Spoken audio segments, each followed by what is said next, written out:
உங்ககிட்ட சொல்லணும்னு தோன்ற விஷயம் ஒன்று இருக்குங்க. சொல்லட்டுமா? புதினா கீரை. இந்த புதினா கீரை வந்து ரொம்பவே உடல் நலத்துக்கு உகந்தது. இன்னொன்று வாய் துர்நாற்றத்தை போக்கும். வெறும் 2 இலையை மட்டும் வாயில் போட்டு காலையில் நல்லா மென்னுட்டு துப்பிட்டு வாய் கொப்பளிச்சிருங்களேன்.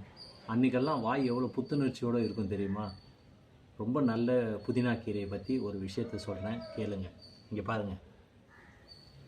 இந்த புதினா வந்து விளைவிக்கிறது அப்படின்றது வந்து ரொம்ப கஷ்டம்லாம் இல்லைங்க. நம்ம புதினா வாங்குகிறோம்ல சமைக்கிறதுக்கு, அந்த புதினா வாங்கி இலையெல்லாம் கிள்ளிட்டு அதை ஒரு மண் தொட்டியில் போட்டு இந்த மாதிரி நட்டு வச்சிட்டிங்கனாவே போதும். அது அழகாக வந்து துளுத்து வந்துடும்.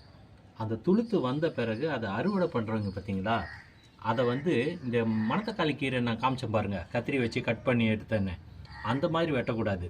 ஏன்னா இந்த இலையை வந்து இலையை மட்டும் இப்படி மேலோட இப்படி எடுத்துக்கிட்டோம்னா அது மறுபடியும் துளுக்கும்.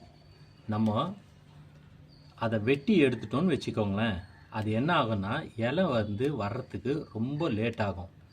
இப்படி எடுத்துட்டு வெறும் இலையை எடுத்துட்டு மேலே இருக்கிற இந்த 2 இலையை நம்ம விட்டுட்டோன்னு வச்சுக்கோங்களேன், அழகாக வந்து மற்ற இடத்துல மறுபடியும் இந்த இடத்துல இருந்தால் கிளைகள் துளுத்து வரும்.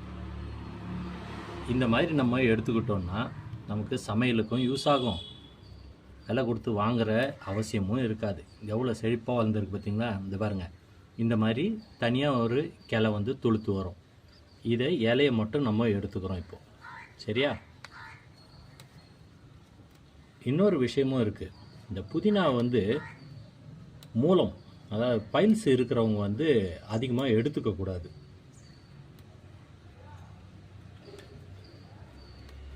இந்த மாதிரி எடுத்துக்கிட்டிங்கன்னா வெறும் இலையை மட்டும் கட் பண்ணி எடுத்துக்கோங்க.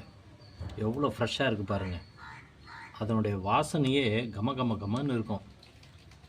இதை வச்சுட்டு நம்ம காலையில் எழுந்து இந்த பக்கம் வரோன்னு வச்சுக்கோங்களேன், ஒரு சின்ன தோட்டமோ பெரிய தோட்டமோ அந்த தோட்டத்து பக்கம் வரும்போது ஒரு வாசனை வரும் பாருங்கள், புதினா வாசனை. அடடா, அற்புதமாக இருக்குங்க, மனசுக்கு ரம்மியமாக இருக்கும். அதுவும் நம்ம வீட்டில் நம்ம கையால் நட்ட புதினா, அதை நம்மளே பறித்து சாப்பிடும்போது இவ்வளோ வந்து ஒரு சுத்தத்தோட யார் கொடுப்பாங்க சொல்லுங்கள்? இந்த மாதிரி தான் எடுக்கணும் புதினா கீரையை. வெறும் இலையை மட்டும் எடுத்துக்கோங்க. இப்படி எடுத்துக்கிட்டிங்கன்னா இந்த குச்சியை அப்படியே விட்டுறணும். மேலே இருக்கிற 2 இலையை விட்டுருங்க. அழகாக மறுபடியும் துளுத்து வரும்.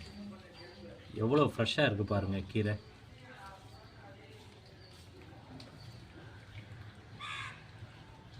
சொல்லணும்னு தோணுச்சு, சொல்லிட்டேன்.